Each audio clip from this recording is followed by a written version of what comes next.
邊生活，靜聽都會節奏。澳南 Old South Capri。Why fly without Wi-Fi? We're reinventing airplane mode. American Airlines. We're going for great. EMP 科學發現，早期優質營養對未來健康有長遠影響。Nutralon 樂優知道，代謝機能係所有身體功能嘅基礎，包括免疫系統及正常腦部發育。媽媽嘅選擇係未來健康嘅基礎。樂優白金版受 EMP 科學啟發，健今天基礎，為未來健康。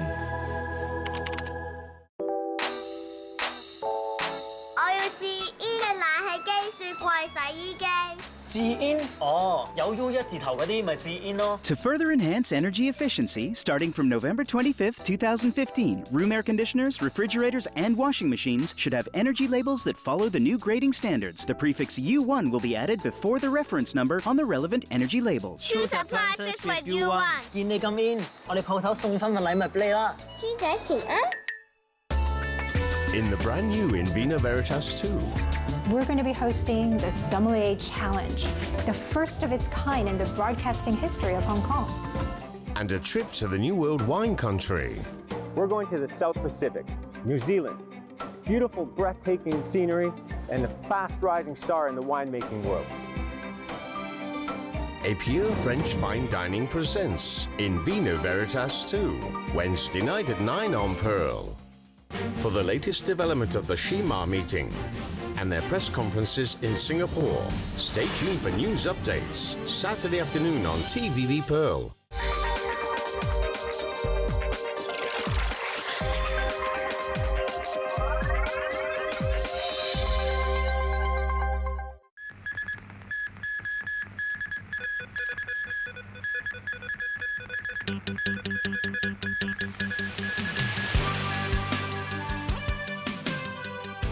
Legislative panel passes controversial funding request for an Innovation and Technology Bureau.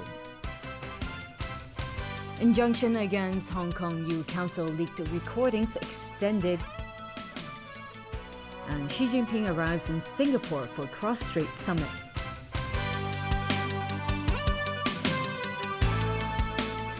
Good evening.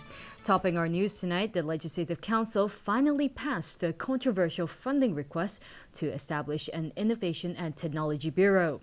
The Bureau will be up and running in 2 weeks' time. The funding request was passed by the Legislative Finance Committee with 29 votes for, 9 votes against, and 1 abstention. But filibustering pan-democratic lawmakers refused to make it a smooth ride. Just before the second part of the request was put to a vote, lawmaker Wong Yuk-man ran up to the committee chairman Chan Kim-por to express his discontent over Chan's refusal to allow new motions to be tabled. He was followed by Leung Kwok-hung. While Leung threw a piece of paper at the chairman, Wong jumped onto the table. Following the vote, the Pan-Democrats said it was not a total loss for them. Although we are not successful at the very end, but we were able to arouse public awareness and also to force the government to change their overall strategy in the formation of the Bureau. The committee chairman, meanwhile, vowed to continue to remain impartial. However, he said the Pan-Democrats should not have acted the way they did. Our time is expensive. Our time should be used to really ask all the questions from the government and not filibustering and wasting our time in the process, which is not productive at all. And please, if you want to delay the meeting, please only do it on major debatable items. Following today's result, the government is not wasting any time to get things up and running. I think today is a very significant day. Of course, if the filibuster did not happen, this Innovation and Technology Bureau could be established a lot sooner. But we have no time to waste. The Bureau will officially be established on November 20th. The Innovation and Technology Bureau was given the green light by the Executive Council in May 2012. However, a month later, LegCo voted down a motion to give this proposal priority over other issues. The proposal was then put on hold. In 2014, Chief Executive Leung resubmitted the proposal to LegCo. The proposal to establish the bureau was passed by lawmakers in 2015. But the government failed to get funding approval from the LegCo Finance Committee until today. The High Court has extended an interim injunction by the University of Hong Kong against leaked recordings of its council meetings. But as Wang reports, the court has narrowed down the scope of the gagging order. The dispute involving the University of Hong Kong Council continues as more parties become involved with the case. 5 parties have applied as interested parties. They are Apple Daily, a second-year student of the university, Li Hei-shen, the Hong Kong Journalists Association, convener of the HKU Alumni Concern Group, Ip Kin Yun, and Lau Yicheng, editor-in-chief of the university's publication, Undergrad. They are challenging an interim injunction by the university against the release of leaked recordings of council meetings discussing the appointment of a pro-vice-chancellor. Last week, commercial radio broadcast 2 such recordings. The university then asked the court for a gagging order. The university has also requested an extension of the injunction, saying it wanted more time to sort out wordings in the documents, now that a large number of groups and individuals have decided to join the case. But Martin Lee, who represents Apple Daily, argued against extending the injunction. He said the terms are too broad and would affect future reporting by the newspaper. In the end, the judge did decide to grant the injunction extension, but it narrowed down its scope. The order now only covers information from council meetings held between June 30th and today, but not anything in the future. Anything that has already entered the public domain is also not covered. This means recordings that commercial radio previously broadcast, its transcripts and information that student representative Billy Fong revealed are not included. The case will continue on the 24th of this month. That's when the court decides whether the interim injunction will remain in effect. Wang, TVB News. Meanwhile, the University of Hong Kong has still not named a new council chairman. The current chairman's term expires today. Leung Chi-hung has been the head of the University of Hong Kong Council since 2009. His term expires at midnight today. However, the government has still not announced Leung's successor. Leung played down the problem. He said today the university will still be able to operate as usual, even with 1 fewer person. Another council member believes if the school's governing body is still without a chairman in its next meeting later this month, members could vote for an acting chairman during the session. Mang Che-fei said a chairman is needed to coordinate different matters and to communicate with various parties. Student Representative Billy Fong also waded into the discussion today. He said it is abnormal that a new council chairman hasn't been appointed yet at this stage. Fong called on the chief executive, who serves as the university's chancellor, to name the council chairman as soon as possible. According to university regulations, council members can elect a new chairman among themselves. The government and the Travel Industry Council have introduced measures to try and prevent tourists from being forced to shop while visiting Hong Kong. The issue of forced shopping came firmly under the spotlight after a mainland visitor died following one such dispute in Hong Kong last month. Today, Secretary for Commerce and Economic Development Gregory So said the Tourism Commission has been in talks with the Travel Industry Council and the Customs and Excise Department to come up with ways to prevent such incidents from happening again. They came out with 6 measures.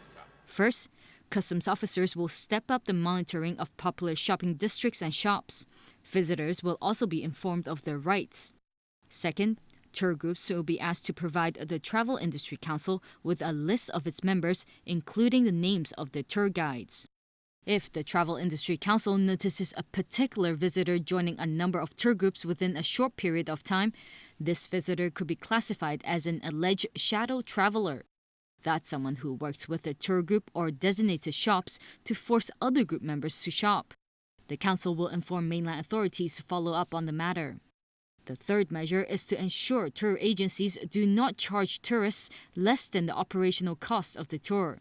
To do this, the Travel Industry Council will conduct random checks on the contracts signed between local and mainland tour agencies. The fourth measure is to increase the transparency of the industry by informing tourists of the cost of different products. We also believe in empowering the tourists to judge for themselves whether these tour packages is really below the surface cost that is required to launch these products. So if they could say, for example, they see that the cost is of a certain amount, it would not be reasonable for them to be charged at a price which is a lot less than these amounts. The fifth measure is for Hong Kong officials to increase cooperation with mainland authorities. Lastly, the Customs and Excise Department will create a scheme to remind businesses to operate in a fair and lawful manner. Local property prices have once again scaled new highs, but the rate of increase has slowed. According to figures from the Rating and Valuation Department, the private domestic price indices hit a record 305.9 in September. That's up slightly from August, but the growth rate has slowed for 2 straight months now. And prices of small and medium-sized flats went up by a smaller percentage compared with those of larger units. For the first 9 months of the year, home prices climbed 10% year-on-year. Rent became more expensive as well as private residential rentals also scaled new highs in September. The private domestic rental indices reached 177. For the first 3 quarters of 2015, rents rose by 6.5% year-on-year. Final preparations are being made in Singapore ahead of tomorrow's highly anticipated meeting between the two top cross-strait leaders. President Xi Jinping has arrived in the Lion City after concluding a visit to Vietnam. Meanwhile, Taiwan President Ma Ying-jeou expressed hopes the meeting tomorrow would further boost peace and stability in the region. Tony Saban reports.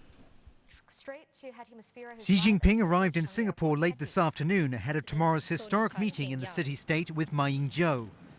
Earlier today, Xi wrapped up his 2-day visit to Vietnam, where he called for mutual trust and cooperation between Beijing and Hanoi in an address to the Vietnamese National Assembly. The visit was intended to mend ties between the two neighbors strained by maritime disputes in recent years. Xi's trip is merely the warm-up to the highly anticipated encounter with Ma, the first meeting between the cross-strait leaders since the end of the Chinese Civil War in 1949. Speaking ahead of tomorrow's event, Ma said many issues remain unresolved between the two sides. But he also said progress had slowly been made during his presidency. Ma hopes that real progress would continue to be made towards cross-strait peace and prosperity. No agreements or joint statements are to be issued, and only a vague agenda has been sketched out for tomorrow. It reflects the extreme sensitivity surrounding the event, especially on the part of a Taiwan wary of what some see as Beijing's unification agenda. Yet the event's symbolism as a moment of coming together is undeniable, putting a strong emphasis on presentation, atmosphere and optics. According to Taiwan, planning for tomorrow's meeting began 2 years ago. It was complicated by the need to meet conditions consistent with Beijing's refusal to recognize the Taipei government and its insistence on the One China principle. Ma's government, meanwhile, needed to be mindful of public sentiment in Taiwan, where the ruling Kuomintang took a drubbing in local elections last year. The KMT now trails the rival Democratic Progressive Party, or DPP, ahead of presidential and legislative polls in January. Tony Sabine, TVB News. Prosecutors in Taiwan have decided not to file charges against Kuomintang presidential hopeful Eric Chu over a move to dump the party's original candidate. A special investigation unit of the Supreme Prosecutor's Office said today it will not prosecute Chu in the case involving the alleged violation of election law. The KMT offered Hong Xiu-chu 30 million new Taiwan dollars before it decided to drop her as its presidential candidate last month.